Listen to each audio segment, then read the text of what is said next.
Hari yang berbahagia ini kita masih sama-sama diberikan kesempatan oleh Allah untuk bisa duduk bermujalasah dalam kita mengkaji ilmunya Rasulullah SAW. Mudah-mudahan kita yang hadir pada siang hari ini diberkahi Allah Subhanahu wa taala. Amin ya rabbal alamin. Para jamaah Masjid Brilian yang saya hormati, kita pada siang hari ini membahas satu tema yang sangat penting, yaitu masalah kebersihan. Dan kebersihan ini adalah salah satu ciri khasnya orang Islam. Mungkin kalau para jamaah ada yang pernah ke Eropa, ke luar negeri, atau mungkin ke beberapa daerah di luar Indonesia, kita akan mendapatkan bahwasanya apa yang kita bayangkan, apa yang kita gambarkan di benak kita tidak sama dengan realita yang terjadi di sana. Mungkin menurut kita Paris itu kota romantis yang penuh dengan keindahan. Tapi sayang seribu sayang, orang yang pernah ke sana pasti akan mengakui bahwa di sana itu kotor. Pernah ke Perancis? Mampang belok kiri situ tuh. Iya, perapatan Ciamis ya. Saya punya teman kemarin baru pulang dari sana. Kebetulan dia itu salah satu karyawan di Kominfo, ditugaskan di Perancis sana. Dia cerita sama saya, Ustadz, ternyata Paris itu tidak seindah yang kita gambarkan. Itu saya lihat penampakan jam 3 pagi, ada orang buang hajat, BAB di pinggir jalan. Kalau kita jalan pagi-pagi saat kita lihat di pinggir jalan tuh bukan kotoran anjing, bukan kotoran hewan, tapi kotoran manusia. Bahkan ada beberapa jalan tuh yang maaf ya, bau pesing hadirin. Karena kencing di pinggir jalan tuh buat orang sana hal yang lumrah. Kalau kita nih di Jakarta ya paling di halte, ya paling di kolong jembatan, itu yang tempat umum lah. Tapi kalau jalan-jalan besar mah insya Allah enggak. Apalagi India misalnya ya, kita lihat tuh kotoran sapi di mana-mana. Orang masuk WC hadirin itu mitos kali ya. Saking orang itu pada nggak mau ke WC, itu pemerintah India itu menyediakan duit, siapa yang mau ke WC dikasih duit hadirin. Silakan searching, silakan googling gitu. Itu realita. Tapi negeri kita subhanallah. Ya. Saya punya teman belajar di Hadramaut di Yaman. Itu orang Yaman, kita kalau makan dengan mereka itu kita kadang-kadang jadi nggak mau makan hadirin. Kita kan kalau makan pakai tangan aja, pakai adab, ngambilnya pelan-pelan, nyuapnya juga cakep gitu. Kalau di sana orang makannya makan nasi pakai digenggam begini hadirin, makan begitu. Allah, kencing nggak disiram, buang hajat nggak disiram. Illa yang membuat mereka bersih adalah kalau mereka belajar agama. Tuh. Ya, makanya ketika ada orang di sana bilang begini, Bapak tahu nggak berapa jumlah WC ya di dalam istana di Eropa sana? Jawabannya nggak ada WC, kecuali satu tempat buang hajat, di mana di situ buang hajat nggak pakai apa-apaan, nggak pakai spiteng, dia naik ke atas, dia duduk, langsung keluar, jatuhnya keluar istana. Coba kalau kita ada apa? Spiteng. Nah ini yang menyebabkan nih kajian kebersihan ini adalah kajian khusus orang-orang Islam ini. Bahkan guru saya pernah cerita dulu di masa Andalusia sedang diserang, kan dulu Andalusia Islam. Kalau sekarang Spanyol ya, kampungnya Messi itu ya. Itu dulu Pak kampungnya Messi itu Islam semua. Bahkan ada salah satu ulama yang terkenal pengarang kitab Alfiyah itu orang Andalusia. Nah itu kalau orang-orang dulu ketika orang-orang Kristen nyerang Andalusia, Islam kocar-kacir di sana, orang-orang kafir itu mencirikan orang Islam dari kupingnya. Kalau kupingnya bersih berarti Muslim. Kalau kupingnya kotor berarti apa? Kafir. Jadi orang-orang sana mencirikan dari kupingnya. Nah itu sama ya dengan kita sekarang. Tapi alhamdulillah orang Indonesia sejak lahir, sejak dia dibrojolin sama ibunya sudah kenal dengan kebersihan. Bahkan kalau zaman dulu masih kecil sebelum tidur ngapain tuh? Cuci kaki. Ada nggak sekarang anak kecil tidur cuci kaki dulu? Kayaknya jarang ya. Udah nak cuci kaki dulu, minum susu baru tidur tuh. Subhanallah tuh. Nah, jadi pembahasan masalah kebersihan ini adalah identiknya dengan Islam. Sampai ada slogan, bukan hadisnya ya, slogan. An-nadhafatu minal iman. Itu slogan kita. Kebersihan sebagian dari iman. Dan di antara ciri orang mengalami gangguan jin tidak suka dengan kebersihan. Jadi kalau kita punya teman kita suka ngumpulin sampah di kamarnya. Entah puntung rokok, entah bungkus Indomie. Ada yang dikumpulin di kamarnya, ditumpuk tuh sampah nggak dibuang-buang. Alamat orang tersebut terkena gangguan jin. Karena jin paling nggak seneng dengan kebersihan. Jadi kalau kita punya teman, maaf ya, baju jarang ganti, udah agak bau, demek, dekil gitu ya, di kamar suka ngumpulin sampah, kalau sholat nguap mulu, ngantuk mulu sholat tuh, itu ciri gangguan jin. Sama kalau lagi ngaji nguap, ngantuk tuh, padahal kalau habis ngaji seger. Nah itu kira-kira kayaknya ada gangguan jin juga kayaknya tuh. Insya Allah kalau yang nyender enggak, paling pahalanya sarang paru dengan tembok ya. Ciri itu Pak. Jadi kalau kita ini mengalami gangguan jin, gampang cirinya. Sering ngantuk lagi sholat, rakaat pertama ngantuk, nguap. Rakaat kedua nguap. Rakaat ketiga, yang heran pas udah selesai kagak nguap, itu hadirin, itu gangguan jin.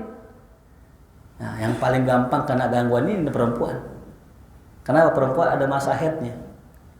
Ya, makanya perempuan maaf kalau sering marah di rumah, itu apa tuh? Gangguan jin. Maka kalau bini kita di rumah tiap hari ngomel mulu, jangan lupa ruqyah. Karena bisa jadi yang ngomel bukan istri kita, yang ngomel siapa? Jin. Ya. Maaf, ada orang suka narok jimat-jimat. Ada kan kadang-kadang ada orang nih kalau lagi ada masalah datangnya ke dukun bukan ke ustadz. Kata dukunnya nih, simpen rajah dari saya, taruh depan pintu, ditempel. Nih simpen pusaka dari saya, taruh di lemari buat rumah tangga harmonis. Ini jangan disimpan Pak, buang. Ini yang bikin rumah tangga nggak harmonis. Bawaannya laki mau ngomel, bini mau marah gitu. Makanya kalau ada masalah rumah tangga, ya bisa jadi itu bukan masalah sebenarnya, tapi bisa jadi gangguan jin. Kalau bini masih marah-marah juga, coba yang pertama diruqyah. Kalau masih ngomel juga dirupiah. Insya Allah kalau ada rupiah tuh agak tenang tuh. Cobain dah, nggak percaya bini ngomel mulu, ajak ke toko emas. Suruh pilih yang mana, yang kuning-kuning tuh ya. Nah, ini hadirin rahimakumullah. Jadi kata Rasulullah, kata dalam slogan ulama, an-nazafatu minal iman. Kebersihan sebagai dari iman. Yang kedua, dalam hadis kata Rasulullah, at-tahuru syatrul iman, kesucian sebagian dari iman. Nah, ini yang hadis nih. At-tahur syatrul iman. Nah, jadi kalau an-nazafah itu dalam bahasa Arab lebih cenderung kepada yang zahir. Tapi kalau at-tahur lebih cenderung kepada aspek batin. Nah, jadi Islam sangat lengkap, Pak. Nggak hanya perhatikan yang zahir, tapi juga yang batin. Jadi kalau Bapak lihat saya rapi, pakai gamis, pakai sorban, itu hanya zahir saja, itu bagus. Tapi yang paling penting Pak, kita ke masjid, berangkat ke masjid soal berjamaah dengan hati yang bersih. Dan hati yang bersih dapat kita lihat dari bagaimana cara kita sholat. Ada orang Pak sholat, mungkin sebagian kita nih kadang kalau sholat pengen rapat safnya, betul? Kan kata Rasulullah, sawu sufufakum. Ada orang, sebagian saudara kita kalau sholat kadang nyari kaki gitu. Dia sholat, dia pengen rapat sama saudaranya. Ini kata ulama hukumnya mubah. Yang sunnah rapat itu adalah sekira-kiranya dekat. Itu yang sunnah. Walaupun sebagian mengatakan yang sunnah itu rapat, tapi enggak. Yang penting dekat. Sama kayak contoh, jamaah tolong merapat. Apakah jamaah nempel di dengkul saya begini? Enggak kan? Maknanya rapat apa? Dekat. Nah, ada orang seperti itu, sholat kita didempetin kaki kita. Kalau orangnya tadi hatinya bersih, dia nggak bakal minggir, dia tetap biarin aja. Tuh. Kan ada orang ya, hatinya kotor gitu. Didempetin sama saudaranya.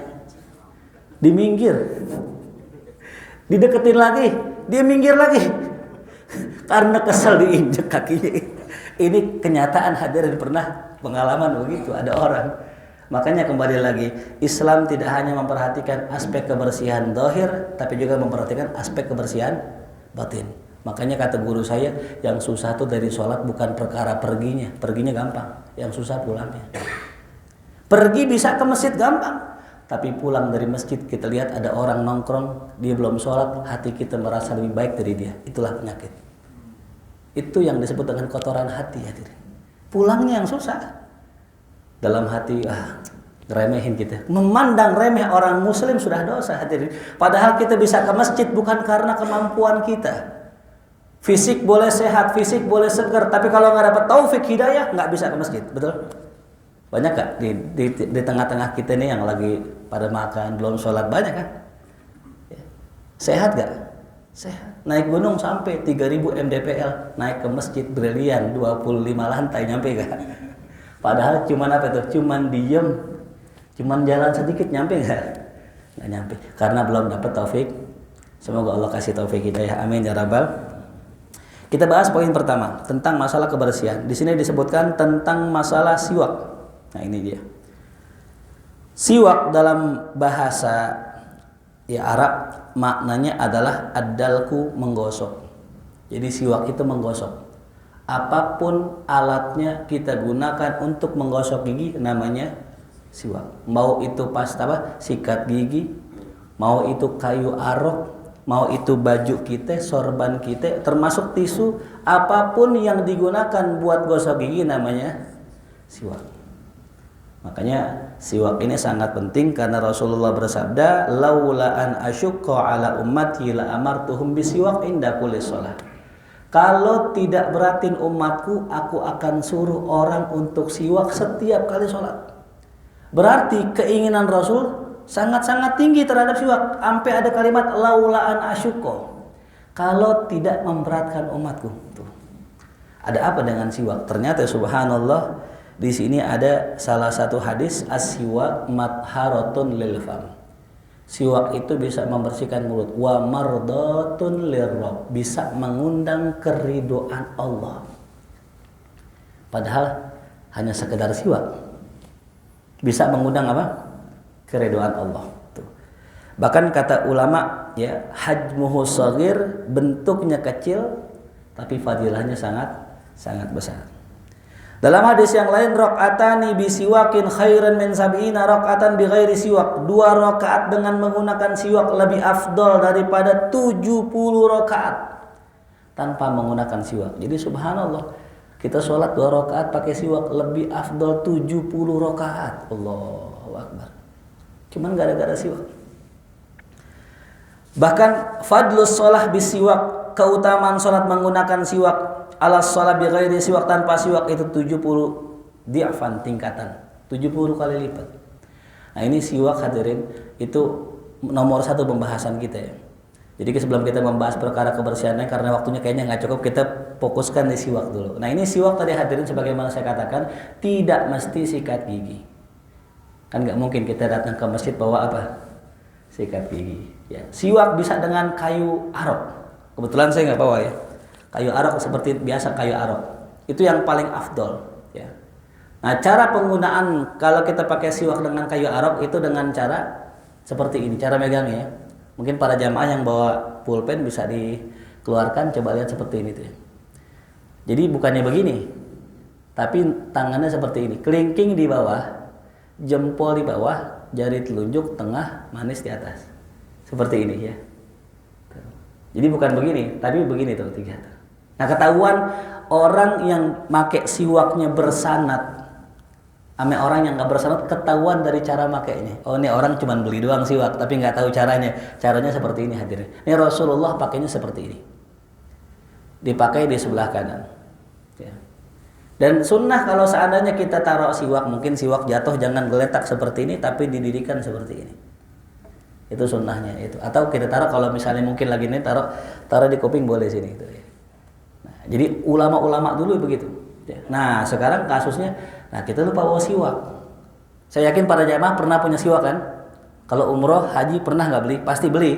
Apalagi di sana murah kan ya. Nah, masalahnya kadang siwak suka hilang. Maka ada alternatif lain. Bisa kita gunakan nih sorban kita. Syarat aja. Ya. Atau kita gunakan lengan baju kita. Syarat. Atau nah kita gunakan tisu ini. Sebagaimana yang saya gunakan barusan. Kita pakai tisu aja. Habis saya pakai kantongin gitu. Itu alternatif pengganti siwak dengan apa tuh? Kayu arok. Ya. Nah, jadi ada jamaah nanya, Ustadz, saya pengen siwak, saya tahu fadilahnya besar, cuman masalahnya gigi saya ompong Ustadz. Giginya om, kira-kira pakai siwak apa enggak? Tetap pakai. Bagaimana? Isitnya digosok? Iya, syarat doang. Diemut-emut dah tuh ya. Yang penting kita pakai siwak karena ternyata subhanallah hadirin, kayu arok yang dipakai buat siwak itu mengandung enzim yang bagus untuk pencernaan. Jadi kalau kita pakai bukan hanya sekedar dia membersihkan gigi, tapi juga zat-zatnya itu bisa kalau kita telan itu bagus buat pencernaan kita. Sebagaimana kalau kita makan, habis makan kita ngapain tuh? Jilatin, rokok. Ini beda siwak gini kayaknya. Ya, habis makan kita jilatin jari, bukan ngerokok ya. Habis makan jilatin jari. Itu saking bagusnya jilatin jari hadirin. Ini kan karena kalau kita jilatin di tangan kita ini ada bakteri baik. Bakteri baik ini kalau kita jilat, dia akan membantu melancarkan pencernaan kita. Nah, saking pentingnya tuh jilatin jari habis makan, kata Rasulullah, kalau habis makan jilatin jari atau jilatin jari teman. Jilatin jari apa? Teman. Artinya jangan sampai nggak jilatin jari gitu. Ya. Mau cobain nanti habis ini kita makan mungkin. Saya penasaran ya, Rasulullah masa iya sih jilatin jari orang lain gitu? Masa iya jilatin jari orang lain? Ternyata ya subhanallah saya ketemu contohnya. Waktu saya ke rumah guru saya lagi nyuapin anaknya. Habis selesai nyuapin anaknya satu-satu disuruh jilatin tangannya. Ya namanya anak sama orang tua jilatin nggak? Dijilat tuh, bekas makan. Ya cuman kukunya potong dulu gitu. Ini kuku hitam-hitam banget jilat, serem banget itu. Akhirnya dijilatin tangannya sama anaknya. Subhanallah tuh ada contohnya. Atau ini sisi romantisnya. Kita kalau makan bareng istri, ya. Biar istri nurut sama kita tuh suruh jilatin apa tuh tangan kita. Lah itu hadirin itu benar itu. Kenapa sih yang namanya orang tuh nggak cinta tapi kalau nikah bisa jadi cinta? Karena adanya persatuan senyawa. Jadi kalau misalnya kita nih ya berjima dan sebagainya itu ya repot, ada yang belum nikah nih. Janganlah kita skip aja lah ya. Takutnya yang belum nikah ntar pulang pikiran lagi. Intinya apa? Penting banget itu masalah tadi jilatin jari. Sama termasuk siwak. Ya. Bahkan masalah siwak ini saking pentingnya itu malaikat hadirin tiap kali kita sholat. Itu malaikat ikut hadir bareng kita. Makanya ada riwayat saf pertama itu safnya malah malaikat. Dan malaikat sangat terganggu kalau ada orang sholat maaf tapi mulutnya bau. Maka mesti diperhatikan nih yang suka ya mungkin masing-masing ngerokok ya habis sholat tuh sebelum sholat makan permen dulu, takutnya pas lagi sholat malaikat nyium samsu gitu. Samsu nih katanya. Apalagi filter kan baunya nyengat banget hadirin tuh. Usahakan cuci mulut dulu, bersihin mulut. Kenapa? Karena tadi jangan sampai kita mengganggu orang lain sholat, apalagi diri pinggir AC. Habis makan pempek lagi kan ya. Masya Allah kan bawangnya tuh luar biasa. Itu makruh hadirin. Habis makan bawang seger ya, bawang yang belum digoreng, dipapak ke masjid. Tuh udah cakep dah tuh. Bawangnya bawang bombay lagi. Ya. Itu bau mulut kita mengganggu orang dan mengganggu malaikat. Maka Allah sangat senang sama orang yang pakai siwak. Bahkan baginda Rasulullah SAW itu kebiasaannya pakai siwak. Saking luar biasanya Rasul pulang ke rumahnya selalu pakai siwak. Depan pintu rumah pakai siwak. Ngajarin kita kalau pengen ketemu istri dalam kondisi bersih. Jadi kalau para hadirin nanti pulang nih sampai rumah, sebelum ke rumah mampir dulu lah ke rest area. Kalau nggak mampir kemana? Masjid. Ke masjid gosok gigi, sikat gigi. Ya. Bersih-bersih. Pulang nyium bini, wangi mulut kita. Yang bau bini kita. Habis masak soal itu. Cium bau bawang kata lakinya. Seenggaknya apa? Kita yang wangi hadirin. Nah, selain daripada untuk mewangikan diri, siwak buat sholat, ada juga yang ketiga, siwak digunakan untuk orang yang sakaratul maut. Ini yang udah putih-putih rambutnya itu, siapin siwak di sini. Rasul suatu hari ketika sakaratul maut, Rasulullah sudah geletak hadirin, sudah di pangkuan Sayyidah Aisyah. Ini luar biasanya Rasulullah. Meninggal bukan dalam kondisi baca Quran, meninggal bukan dalam kondisi sholat. Sebagaimana kita, kalau kita kan pengennya apa? Meninggalnya sholat, meninggalnya baca Quran, betul ya? Meninggalnya sujud, biar keren gitu, viral nanti masuk YouTube. udah pengen mati aja masih riak tuh hadirin. Rasul nggak hadirin. Rasul ketika meninggal luar biasa di pangkuan bininya. Romantis gak tuh? Ketika sebelum wafat Rasul minta kepada Sayyidah Aisyah untuk bersiwak. Tolong ambilkan siwak. Siti Aisyah minta sama sahabat siwaknya. Kemudian Siti Aisyah menggigit siwak tersebut dipapah biar halus, dipakaikan ke Rasulullah. Nah, itu dalam riwayat dikatakan, ya, itulah akhir daripada air liur yang bercampur dengan air liurnya Rasulullah. Subhanallah itu ya, romantis bener Rasulullah. Dan ulama mengambil istinbat hukum, kalau ada orang meninggal sakaratul maut, biar gampang sakaratul mautnya disiwakan. Makanya ada para jamaah kalau besok siang-siang tidur, nah di sini tolong disiwakan gitu. Biar cepet. Ya habis lagi ngaji tidur sih ya. Kita apain tuh? Nah insya Allah ini alhamdulillah segar semua nih sampai belakang ya. Biasanya kalau bulan puasa nih, yang tahun lalu ya, sebagian ngaji, sebagian apa? Ibadah. Ibadah mah di belakang sana tiduran. Itu hadirin tuh. Jadi kalau ada orang sakaratul maut, pakein siwak. Ya. Atau ada ataunya nih. Saya pernah pengalaman beberapa tahun lalu, ada orang sakaratul maut, susah meninggalnya. Biasanya nih orang meninggal susah, satu, pernah pasang susuk. Hati-hati yang pernah pasang susuk tolong dibuka ya. Syirik itu hadirin. Yang kedua apa? Pernah ikut aliran silat yang ada isi-isiannya. Ya, mungkin kalau orang-orang kampung pernah tuh ya. Bahkan orang merantau dari kampung itu kadang diisiin dulu hadirin. Diisiin dulu. Nah itu yang bikin kita meninggalnya susah. Ya. Satu hari ada jamaah, Ustaz tolongin nenek saya pengen meninggal susah. Udah berhari-hari gak meninggal sakaratul maut. Nah ini amalannya hadirin. Ya. Saya sih nggak meyakini ini sebagai amalan yang paten, enggak ya. Maksudnya bacakan ya sholawat. Ya. Kita bacakan sholawat tibbil qulub. Allahumma sholli ala sayyidina Muhammadin tibbil qulub wa dawaiha wa afiyatil abdan wa shifaiyah wa nuril absar wa diyah wa kutil arwah wa ghidayah wa ala alihi wa sahbihi. Gitu tuh ya.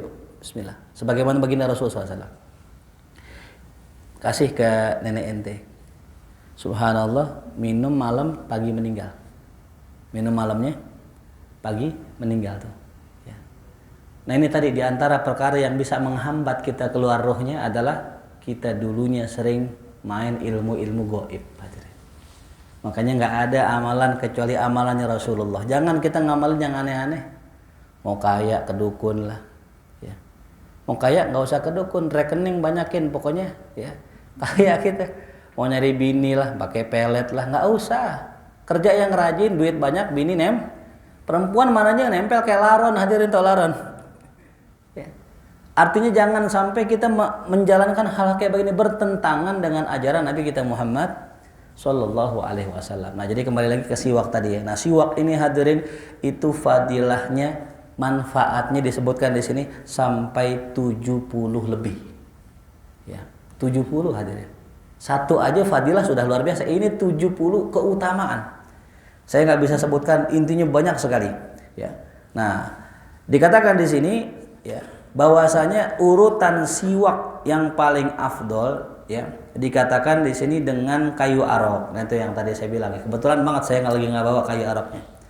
Ya. Kayu arok itu yang kalau kita beli di tempat-tempat siwak itu ya. Yang kedua dengan pelepah kurma, ya, atau kayu-kayu biasa, ya, bisa kita pakai sebagai siwak. Kemudian yang ketiga, udiz zaitun, kayu pohon zaitun, ya, watini wazaitun. Kemudian yang keempat, setiap ya kayu yang memiliki bau wangi, ya, illa royhan, kecuali ada nama kayu royhan namanya. Nah baru yang kelima, semua batang-batang kayu atau semua perkara yang bisa menggantikan kayu, itu urutannya. Nah ada pertanyaan begini, Ustadz, kalau kita siwak pakai jari boleh nggak Ustadz? Ada siwak pakai apa tuh? Jari. Ulama berbeda pendapat. Kata satu kelompok mengatakan bersiwak pakai jari boleh dengan syarat jarinya kasar. Ada yang jarinya kasar di sini. Yang kedua ada yang mengatakan nggak boleh karena jari itu merupakan bagian dari dirinya. Jadi kalau kita pengen siwak harus di luar dari badan kita. Contoh tadi sorban kita, baju kita, siwak kita itu harus di luar dari apa? Dari dirinya. Nah jadi kembali lagi tadi bahwasanya siwak nggak mesti pakai apa? Nggak mesti pakai kayu. Ya. Siwak itu bisa dengan benda apapun, termasuk tisu tadi. Makanya kalau kata guru saya jangan tinggalin siwak. Simpel aja. Kita nggak bawa siwak nih, lupa bawa kayu siwak. Yaudah, pakai baju kita. Syarat aja. Atau pakai tisu, ambil tisu, pakai, taruh, terbuang. Gitu. Intinya jangan sampai kita meninggalkan siwak karena Rasulullah tadi sangat-sangat menekankan kalau bukan karena takut memberatkan umatku, aku perintahkan umatku untuk siwak dalam dua keadaan. Pertama dalam kondisi wudhu, yang kedua dalam kondisi sholat. Sampai hadirin nih, kita dalam kitab Fathul Mu'in disebutkan, kita lagi sholat nih, Allahu Akbar, lupa siwakan. Diperbolehkan menggunakan siwak ketika sholat. Bagaimana caranya? Udah takbir, Allahu Akbar, ambil siwak. Tuh. Ustadz, lebih dari 3 gerakan, boleh nggak? Nah ini nih, saya pengen bahas sedikit ya. Dalam fikih Syafi'i, bergerak lebih dari 3 kali batal. Tapi ada salah satu ulama mazhab Syafi'i namanya Imam Al-Juwaini. Namanya siapa? Imam Al-Juwaini, gurunya Imam Al-Ghazali. Beliau mengatakan kalau gerakan dalam sholat lebih dari 3 kali, tapi gerakan itu masih sesuai dengan gerakan sholat, artinya untuk maslahat sholat, maka tidak mengapa. Saya mau tanya, orang sholat bersiwak, siwak maslahat gak buat sholat? Maslahat. Maka bergerak lebih dari 3 kali gak apa-apa. Sama orang baca Quran, ada orang kan kalau Ramadan sholat megang apa? Mushaf. Dia buka kebet begini. Ini gerakan lebih kan dari 3 kali? Lebih, itu nggak apa-apa. Dengan syarat gerakan itu untuk kepentingan sholat. Lain sama apa? Kita megang handphone, kita buka handphone kita. Buka handphone, nah baca WA itu hadirin. Bisa batal nggak tuh? Makanya nih paling bagus kita kalau misalnya pegang handphone itu satu di nonaktifkan atau apa ya? Di silent. Nah kadang-kadang orang sholat nih berjamaah handphonenya nyala. Udah bener lagunya Kucing Garong lagi. Kasusnya gini, handphone di bawah hadirin. Ini kita lagi sholat diri, lagi sholat. Handphone di bawah, bunyi. Ambil nggak? Dia mau ambil takut batal. Ya. Maka orang yang punya ilmu kalau dia ngaji, dia akan ambil hadirin. Nggak apa-apa ya, ambil turun ke bawah, ambil buka, udah. Ya, sekedar matiin. Jangan pakai jawab pesan, gua lagi sholat gitu. Nah, itu hadirin dia. Jadi penting sekali kita belajar ilmu fikih seperti ini karena tadi kemaslahatan sholat itu harus dengan ilmu. Imam salah, gimana caranya? Ilmunya seperti apa? Orang sholat jauh jadi makmum, ilmunya seperti apa? Nggak bawa siwak, lupa bawa siwak, ilmunya seperti apa? Dan terakhir, cara pakai siwak tadi sudah saya ajarkan dan pakainya itu dari sebelah kanan, ya, ke sebelah kiri. Ada yang mengatakan seperti ini normal, ada yang mengatakan dibentuk angka seperti angka 8. Yang jelas, siwak itu hanya ya fasilitas saja untuk membersihkan gigi. Ada 2 lagi, satu lagi namanya istilahnya takhlil. Nah ini mungkin sebagai penutup ya. Takhlil itu menyelah-nyelah gigi. Nah kata ulama, mana yang lebih utama? Kita menyelah-nyelah gigi dengan tusuk gigi ataukah dengan siwak? Karena secara realnya siwak itu kadang tidak mengangkat bekas makanan gigi. Nah makanya kata ulama sebagiannya digabung aja. Habis kita bersiwak, nanti kita takhlil, yaitu menyelah-nyelah gigi dengan tusuk gigi. Dua-duanya sunnah. Dua-duanya. Apa tujuannya? Menjaga kebersihan mulut. Orang kalau mulutnya sudah bersih secara zahir, tinggal yang satu, bersihkan mulut dari gibah, namimah dan sebagainya. Bahkan Imam Ghazali mengatakan, kenapa sih orang kalau sholat kudu bersihin siwak, kudu pakai siwak terus? Kata Imam Ghazali, dosa paling banyak anggota tubuh kita terdapat pada lisan, pada mulut. Berapa dosanya? Kurang lebih ada 20 dosa yang ada pada lidah kita, lisan kita.